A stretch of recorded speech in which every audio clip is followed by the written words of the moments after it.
All right, I'm here with two New Orleans residents who lived in the 9th Ward at the time of Hurricane Katrina. Would you go ahead and introduce yourselves?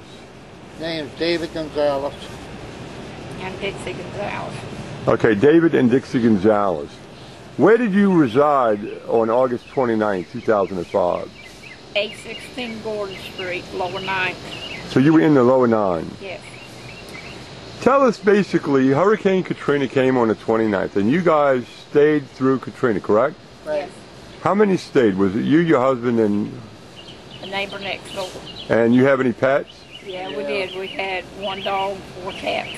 So tell us, from your view, what did you basically experience as Katrina came through? Well, the 29th, the wind blew hard. It was sheets and sheets of rain, and a tree blew down. Oh, we couldn't get off the porch. We were stranded. So about the first night we were there, I'm hearing all these things go off on the levee, and I looked at the levee. I said, "What are they doing? Shooting off firecrackers?" He said, "No, blowing up the levee." So you actually heard the explosion? Heard Oh, yeah. and saw. Oh, yeah, so, And you saw it? I saw it. yeah. What did you see? We couldn't see really that close, but we could see close enough. We seen the helicopters come over the levee, and I think they were dropping package charges and dropping them on the levee and let them blow up there. But they might have sent some guys from the helicopter down there to work on it to blow it up right there. Okay, so you heard the explosion, you saw the helicopters. Right. Yeah. Now, the thing that people need to realize is the city of New Orleans is basically like a fishbowl. Yeah, And yeah. so as Katrina came through, the 17th Street Canal broke. Well, we know that breached. The water began to rise in the city.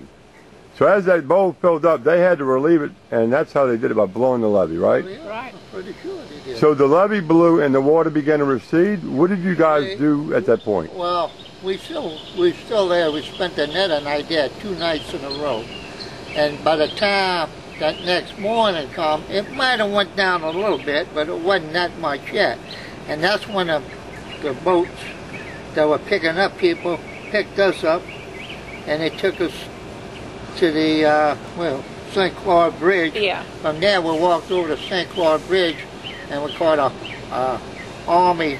Yeah, what was it? Army truck. Army truck, and they took us to the Superdome. Wait, so you went to the Superdome? Right.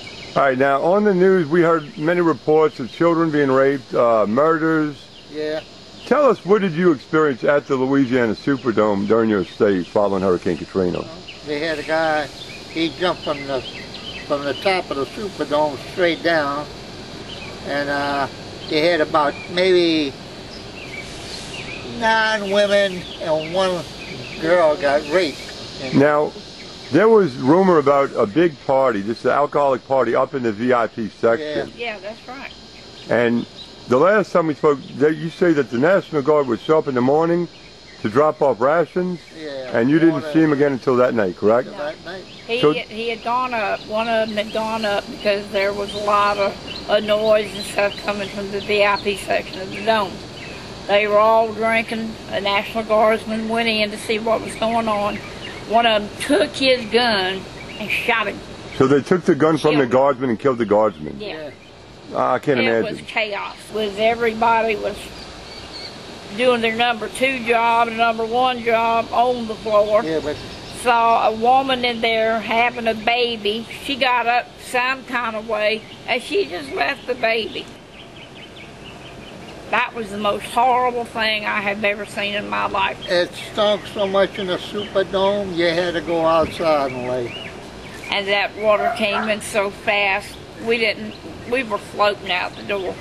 We couldn't walk on our floor anymore. We were floating out the door. That's how fast that water came in that day. That morning at 6:30. And how deep did the water get actually in your residence? Shoot, about 7 foot. I know we were on the roof of the porch. I was sitting on a planter. It was a real high planter. And he sat me on top of that, and he got on top of that. All right, so your dog came out on the porch, and what did your dog do? Well, first when he came out, he had our shoes in his mouth. He brought them out on the porch. And we didn't want him to stay over on that porch. So we had some neighbors with a 2-story house across the street. So she called our dog over there, and he swam over there. But when he was over there and he looked back at us, he swam back over on Gordon and got in the tree that fell and stayed with us all night long around there. So that was the last time you saw your pet? He came around, he stayed in that tree all night. And that morning we got him in. We got him in, and he was sitting there half buying sausages. And he was shaking and everything. He hurt his little paw.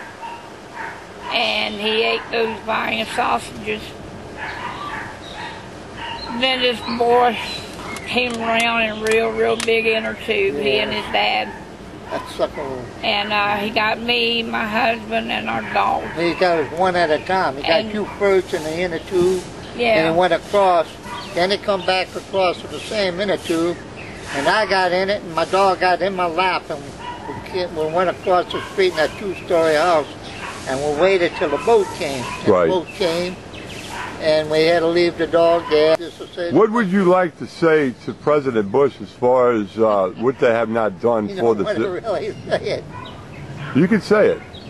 I say to him that he's never been in a catastrophe like that, and he ought to be in one sometime. Because he's done nothing for the people of Louisiana. He's done nothing for the mentally ill here. He's done nothing but the homeless here, sleeping out in the streets, mental patients getting out because they don't have nowhere to go.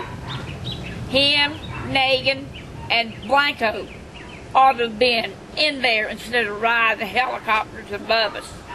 So with the fact that they blew these levees, would I be justified in stating that George Bush is a murderer? Yeah, he is. He's also a drunk. Got a drunk running our country. This is going to bring back a lot of memories for a lot of people. Yeah. Now let's hope that the people will be informed, and the next time another Katrina comes to New Orleans, and it will, that we get a better response from our government. I hope so. Thank you guys, and best of luck to you. Thank you very much.